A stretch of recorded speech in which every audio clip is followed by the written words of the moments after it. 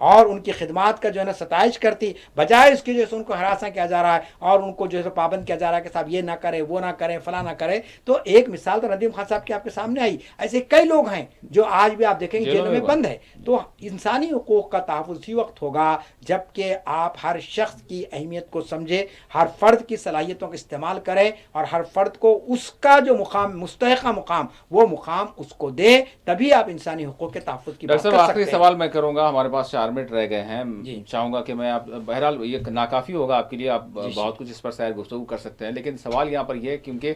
انسانی حقوق کی بات کریں تو ہر قوم میں، ہر ملک میں، ساری دنیا سر جوڑ کر جو ہے انسانی حقوق کی جس طرح سے بات کرتے ہیں روایتاً، لیکن اس درمیان ہم نے یہ بھی دیکھا کہ بہت سارے سویلائزیشنز بھی آئے اور اس میں ہم نے مختلف نظریات کو بھی دیکھا. تو میں جاننا چاہوں گا کہ دنیا اس مرحلے سے گزر چکی ہے اور وہ مختلف نظریات کو جو ہے یعنی تجربہ اس پر کیا بھی گیا ہے. ہم چائنا کو بھی دیکھتے ہیں، ہم رشیا کو بھی دیکھتے ہیں، ہم مغرب اور یورپ کو بھی دیکھتے ہیں. الگ الگ تہذیبیں، انسانی حقوق کی بات سبھی نے کی ہے اور لوگوں کو جس طرح سے آپ نے غربت کے خاتمے کی بات کی، بہت ساری جو ہے نظریات ابھرے، انقلاب آئے. تو وہ پھر کیا وجوہات ہے کہ جو ہے آج پھر ہم وہی جو ہے اسی ڈگر پر ٹھہرے ہوئے ہیں؟ کیا وہ معاملہ ہے جس کی کمی ہو رہی ہے اور وہ کون سا ایسا مطلب نظریہ ہو سکتا ہے جس کو واقعی امپلیمنٹ ہونا چاہیے تاکہ انسانی حقوق کی جو ہے واقعتاً جس طرح سے یعنی اس کا حق ادا ہونا چاہیے، وہ کیا چیز ہے؟ کہاں ہم سے کیا چھوٹ ہو رہی ہے؟ دیکھیے وقت بہت کم ہے. میں 2 ہی باتیں کہنا چاہتا ہوں کہ نظریات کو لا لینا کمال نہیں ہے. آپ جانتے ہیں کہ 18ویں 19ویں صدی کے اندر 2 بڑے نظریات آئے. میں دوسرے نظریات پہ گفتگو نہیں کروں گا. ایک نظریہ کمیونزم کا تھا اور کمیونزم کا نظریہ تھا اس بنیاد پر کہ ہر شخص کو اس کا حق دیا جائے اور اس کے اندر آپ جانتے ہیں کہ انہوں نے صاف طور پر کہا تھا کہ بھائی اسٹیٹ کا کوئی معاملہ نہیں رہے گا، ہر شخص کو آزادی رہے گی اور جو کچھ بھی کمائیں گے وہ جو ہے نا برابر برابر تقسیم ہوگا، امیر غریب کا کوئی جو سفر باقی نہیں رہے گا. لیکن آپ نے دیکھا کہ کمیونزم کا جو نعرہ اٹھایا تھا اور کارل مارکس نے جو بات کی تھی وہ 100 سال کے اندر وہ نظریہ ڈھیر ہو گیا کیونکہ USSR کے اندر جس طریقے سے انسانی حقوق کی پامالی ہوئی 1970s کے دور میں، آپ اندازہ نہیں کر سکتے ہیں کہ لوگوں کو جو ہے نا بولنے کا بھی اختیار نہیں تھا. سائبیریا کے جنگل میں لے جا کر انہوں نے چھوڑ دیا اپنے مخالفین کو اور جیسے ایک پارٹی کی وہاں پر حکومت انہوں نے قائم کی. تو یہ کمیونزم ناکام ہوا. دوسری طرف کیپٹلزم کا دور آیا جو امریکہ جس کا نقیب رہا ہے، علمبردار رہا ہے. اور کیپٹلزم کی بنیاد کیا تھی کہ صاحب یہاں پر بھی ہر ایک کو آزادی رہے گی، شخصی آزادی. اس کی بنیادی شخصی آزادی پر ہے. ایک فرد ہے اور فرد کی اہمیت ہے اور اس کے اندر کوئی مداخلت نہیں کی جا سکتی ہے. لیکن آپ نے دیکھا کیپٹلزم کا جو نظریہ آیا اس نے تو پوری دنیا کو امیر اور غریب کی ایسی خلیج بنا دی کہ آپ دیکھتے ہیں کہ 15 جو کمپلیکس بنتے ہیں، فلیٹس رہتے ہیں اور نیچے بیچارہ غریب ایک جھوپڑی میں زندگی بسر کرتا ہے. تو اتنا بڑا جو فرق آیا یہ کیپٹلزم کی وجہ سے آیا ہے. اب جو کچھ رہ گیا باقی وہ جمہوری نظام ہے. اب جمہوری نظام کے اندر کم از کم یہ حق تو آپ کو دیا جا رہا ہے.